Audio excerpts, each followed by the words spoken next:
মহিলাদের ব্যাপারটা মহিলাদেরকে দিয়ে অ্যাসার্ট করা এটা সম্ভব হয়নি এখনো। এটা খুবই জরুরি। এখনো পর্যন্ত আমি যে পোস্টমর্টম অ্যামেন্ডমেন্ট বিল, মাননীয় স্পিকার আপনি নিজেও জানেন, প্রতিদিন সড়ক দুর্ঘটনা, প্রতিদিন আমাদের বিষ প্রয়োগে মারা যাচ্ছে, পানিতে ডুবে মারা যাচ্ছে, নৌকায় ডুবিতে মারা যাচ্ছে।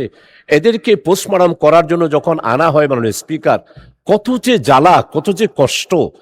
একদিকে মৃত্যুবরণ, আরেকদিকে তাদেরকে পোস্টমর্টম, আরেকদিকে তাদেরকে দাফন কাফন, এই সব জ্বালাতন থেকেই 1898 সালের আগেই এটা এই পোস্টমর্টম এই বিষয়টা তখনকার যে আইনটা ছিল। মানে স্পিকার, আমি এই জন্যে এই দুঃখ, এই ব্যথা, এই বেদনা, জনগণের এই গ্লানি থেকে মুক্ত হওয়ার জন্যই আমি অত্যন্ত সাজানো গুজানো ভাবেই এই বিলটি আমি দীর্ঘদিন সাধনা করেই আমি আবারও এতদিন পর, প্রায় 22 বছর পর আবার এই বিলটি এনেছি। তো মাননীয় আইনমন্ত্রী যদি মেহরবানি করে এটাকে উইথড্র করার জন্য বলেছেন, আমি এটাকে অবশ্যই সম্মান করি এবং আপনাকে অবশ্যই সম্মানিত করব। কিন্তু আমার এই বিলটা যদি আপনি একটু কমিটিতে গিয়ে বিবেচনা করে আমারগুলোও যদি এইখানে অ্যাড করেন, যে মহিলাদেরকে মহিলা করবে, পুরুষেরা পুরুষদের করবে, আর কেউ যদি পারমিশন নিয়ে বলে যে আমি মামলা করব না, আমার এই লাশটাকে যে অ্যাক্সিডেন্ট হয়েছে তাকে সরকারের পক্ষ থেকে অনুমতি দিয়ে আমাকে দাফন করা হোক, এইভাবে করে 8টা সংশোধনী আমি মাননীয় স্পিকার দিয়েছি মানবতার স্বার্থে, আমাদের জনগণের দুঃখ ব্যথা বেদনা লাঘবের স্বার্থে। আমার এটা যদি বিবেচনায় নেন, কমিটিতে যদি বিবেচনার জন্য নেন, তাহলে আমি অত্যন্ত বাধিত হব মাননীয় স্পিকার। এটাই আমার পক্ষ থেকে আবেদন মাননীয় স্পিকার।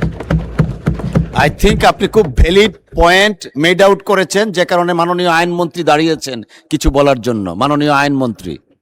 আপনাকে ধন্যবাদ। আপনার মাধ্যমে মাননীয় সংসদ সদস্যকে ধন্যবাদ। উনি ভ্যালিড পয়েন্ট উত্থাপন করেছেন, এ বিষয়ে কোনো দ্বিমতের জায়গা আমি রাখি নাই। আমরা যেটা বলতে চাচ্ছি, উনি যে প্রশ্নটা এনেছেন এটা বর্তমানে প্র্যাকটিস আকারে ওইভাবেই চলে।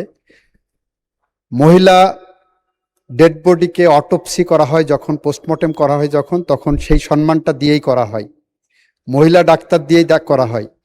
হাজতখানায় গেলে মহিলা পুলিশ দিয়ে ডিল করা হচ্ছে, এটা আমাদের প্র্যাকটিসের পার্ট করা হয়েছে। এবং আমাদের মাননীয় সাবেক প্রধানমন্ত্রী বেগম খালেদা জিয়া বলেছিলেন আপনার কাছে, যেটা অ্যাডমিনিস্ট্রেটিভ অর্ডারে করা হয়েছে, তখন থেকে এটা অ্যাডমিনিস্ট্রেটিভ অর্ডারে চলছে। এবং আপনি 22 বছর যখন অপেক্ষা করেছেন, আর কিছুদিন অপেক্ষা করেন, কারণ আমাদের 30শে জুনের দেখেন, আমরা লিখিতভাবে মাননীয় স্পিকারকে অবহিত করেছি যে এটা আমাদের বিবেচনায় নিয়েছি, এর সাথে আরও কিছু সিআরপিসির অ্যামেন্ডমেন্ট সহ আমরা একসাথে উপস্থাপন করব এবং আপনার এইটাকে হুবহু এভাবে আনার চেষ্টা করব। সুতরাং আপনি বিলটা প্রত্যাহার করলে আমরা প্রতিশ্রুতিবদ্ধ থাকছি, এই সংসদ আশা করি সেটা বিবেচনা করবেন। আপনাকে ধন্যবাদ। ধন্যবাদ মাননীয় আইনমন্ত্রী। মাননীয় সদস্য। মহিলাদের ব্যাপারটা মহিলাদেরকে দিয়ে অ্যাসার্ট করা এটা সম্ভব হয়নি এখনো। এটা খুবই জরুরি। আমরা অনুরোধ করব যে এটাকে প্র্যাকটিসে আনা দরকার। বাকিটা উনি বলবেন, এখন প্রত্যাহার করার বিবেচনায় নিতে পারেন আপনি। ধন্যবাদ মাননীয় বিরোধী দলীয় নেতা। মাননীয় সদস্য, 22 বছরের মধ্যে তো 20 বছর কেউই ছিলেন না, আমরা আপনারা কেউই, অতএব ইউ মে ডিসাইড। মাননীয় স্পিকার, আপনাকে ধন্যবাদ। আমি আল্লাহ তাআলার শুকরিয়া আদায় করছি, বিশেষ করে আমাদের সাবেক তিনবারের প্রধানমন্ত্রী দেশনেত্রী বেগম খালেদা জিয়াকে। উনি একটি নির্বাহী আদেশের মাধ্যমে সেই দিন এটা বুঝতে পেরেই উনি সেদিন নির্বাহী আদেশও দিয়েছিলেন।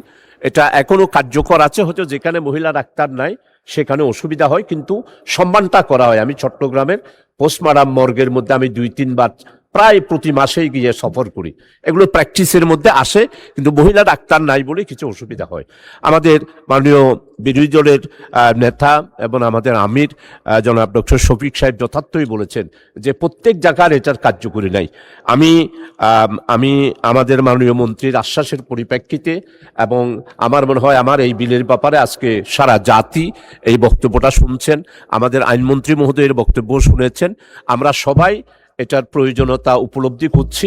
সেটার পরিপ্রেক্ষিতে যিনি যে আশ্বাসটা দিয়েছেন আমার বিলটাও অ্যাকোমোডেট করবেন, সেটার পরিপ্রেক্ষিতে আমি ওনার আশ্বাসের পরিপ্রেক্ষিতে আমি আমার এই বিলটা প্রত্যাহার করে নিচ্ছি। মাননীয় স্পিকার, আপনাকে অসংখ্য ধন্যবাদ।